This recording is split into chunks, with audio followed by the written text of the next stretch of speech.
Alors voilà, c'est tout simple. Si tu m'as suivi, tu as compris que la jouissance a sa finalité en elle-même. C'est le règne de la jouissance pour la jouissance.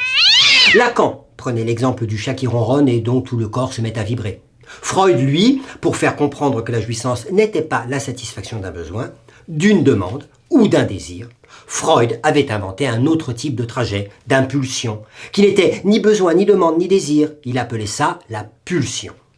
Il disait bien lui-même que c'était un mythe, mais un mythe qui lui servait à penser le paradoxe de la jouissance. Et le paradoxe, c'est qu'il lui faut bien un objet à cette pulsion.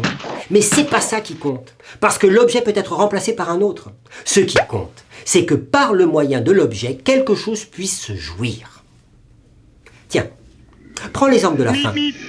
C'est un état du corps qui signale le besoin d'une nourriture, d'une substance qui te nourrisse. Bon, là c'est clair. Mais ce que Freud appelait la pulsion orale, c'est autre chose. Le bébé veut le sein, on lui donne, la tétine, et c'est aussi bien. Ça fait aussi bien l'affaire. Mais la tétine ne délivre aucune nourriture, c'est un leurre. Alors qu'est-ce qu'elle satisfait, la tétine? Eh bien, Freud disait, on doit supposer qu'elle satisfait une pulsion, qu'elle permet le jouir. Et l'image qu'il employait à propos de la pulsion orale, c'est de dire, c'est comme une bouche qui s'embrasserait elle-même. Et l'objet, lui, il est indifférent. Il n'est que le moyen pour que la bouche s'embrasse elle-même. Alors tu vois, la jouissance n'établit pas un rapport avec l'autre corps, mais elle affecte ton corps à toi, que la pulsion trouve à se satisfaire dans ton corps. Comme on s'exprime dans la psychanalyse, la pulsion est là auto-érotique.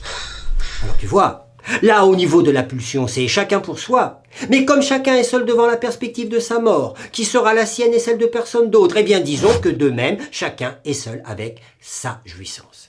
Il y a une solitude de la jouissance qui est voilée par les idéaux, par l'amour, par l'altruisme, et c'est cette solitude que la jouissance qui se découvre dans le cabinet du psychanalyste quand tombent tous les voiles.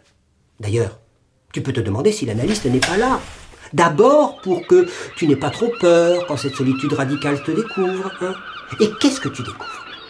Que tu es comme enfermé dans ta prison de fantasmes, de symptômes, de désirs, de souvenirs, de grandes idées, de petits trucs, dans ta prison d'amour et de haine, d'ennui, de gaieté, de souffrance, et que tout ça n'est que pour jouir.